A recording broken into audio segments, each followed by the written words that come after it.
ঈদ উপলক্ষে এই বক্স ভর্তি পিঠা পাঠিয়ে দিয়েছেন পিঠা পার্ক বাই তানজিলা পেজের তানজিলা আপু। আর আমি হচ্ছে আমাদের বাসায় যাব ঈদ করতে, তো চিন্তা করতেছি পিঠাগুলো সাথে করে নিয়ে যাব কিনা। আর এদিক দিয়ে হচ্ছে ফেব্রিক্স হাউস থেকে ঈদ গিফট চলে আসছে, তো বাসায় যেহেতু যাব কোনটা পরে যাব কোনটা নিয়ে যাব সেটাই গুছাচ্ছি। এই কুর্তিগুলো কিন্তু খুবই কমফোর্টেবল, গরমের মধ্যে খুবই আরামদায়ক। ঈদের দিন সকালবেলা আমি এমনই একটা কুর্তি পরবো বলে আগে থেকেই ফিক্সড করে রেখেছিলাম। এখন আমার কুর্তিটা বাদ দিয়ে এই কুর্তিটা পরবো, কারণ এই কুর্তিটার কালার আমার কাছে বেশি ভালো লেগেছে। আর এই কুর্তিটা কিন্তু ওয়ান পিস না, এটার সাথে হচ্ছে একটা ওড়নাও পাঠিয়ে দেওয়া হয়েছে। আর ওড়নাটা হচ্ছে খুবই ভালো কাপড়ের মধ্যে সুন্দর করে ব্লক করা আছে। ওড়নাটা বেশ বড় নামাজি ওড়না, আমি হোয়াইট কালারের কোনো একটা সালোয়ারের সাথে এটা ম্যাচ করে পরবো। আর থ্যাংক ইউ আপু এত সুন্দর ঈদ গিফট পাঠিয়ে দেওয়ার জন্য।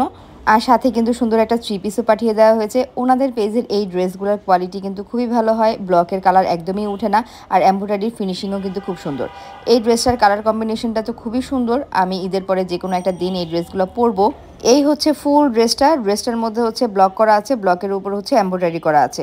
আর গলার মধ্যে যে কাজটা, গলার মধ্যে হচ্ছে পিনটেক টাইপের একটা ডিজাইন করা আছে, ডিজাইনটা কিন্তু বেশ সুন্দর। আর এই হচ্ছে ওড়নাটা হচ্ছে দুইটা কালার কম্বিনেশনে করা, আর ওড়নাটার মধ্যেও কিন্তু ব্লক করে দেওয়া আছে। কালার কম্বিনেশনটা খুবই সুন্দর। আর এই হচ্ছে সালোয়ারটার মধ্যেও কিন্তু সুন্দর করে ব্লকের কাজ করা আছে।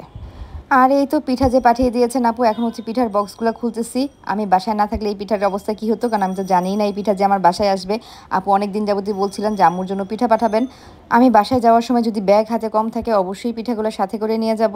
আপুর পেজের পিঠার টেস্ট বরাবরই আমার কাছে ভালো লাগে, তবে এই পিঠাটা এর আগে খাওয়া হয়নি, এবার খেয়ে দেখলাম এটাও কিন্তু বেশ মজার। এটা হচ্ছে হালকা মিষ্টির মধ্যে, অনেকটা নিমকি টাইপ। নিমকিকে চিনির শিরায় ডুবালে যেমন লাগবে অনেকটা এইরকম। পিঠাটা বেশ সফট ছিল আর ফ্রেশ ছিল।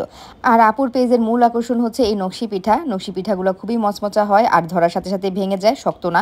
আর এইটা হচ্ছে পাকন পিঠা বা মুখ পাকন পিঠা যেটাকে বলে। সবগুলা পিঠাই কিন্তু ফ্রেশ। এই ঈদের মধ্যে তো আমরা অন্যান্য ঝামেলার কারণে হোক, পিঠা বানানোর সময় সুযোগ হয়তো বা সবার ঘরে হবে না, তো সেই ক্ষেত্রে কিন্তু আপনারা এই পেজ থেকে পিঠা অর্ডার করতে পারেন। অনেক সময় দেখা যায় বাসায় আয়োজন থাকে, আত্মীয় স্বজন দাওয়াত দেওয়ার একটা হিড়িক পরে, ঘরের অন্যান্য আয়োজন করতে গিয়ে পিঠা বানানোটা হয় না। তো পিঠাটাও যদি আপনি আপনার আয়োজনের সাথে অ্যাড করতে চান তখন ওনাদের পেজে অর্ডার করে দিতে পারবেন। আর আমার মাঝে মাঝে হচ্ছে এই পিঠাগুলো খেতে ইচ্ছা করে, আমার যখনই খেতে ইচ্ছা করে তখনই আমি ওনাদের পেজে অর্ডার করে দিই। প্রতিটা পিঠাই ফ্রেশ আর মচমচে ছিল।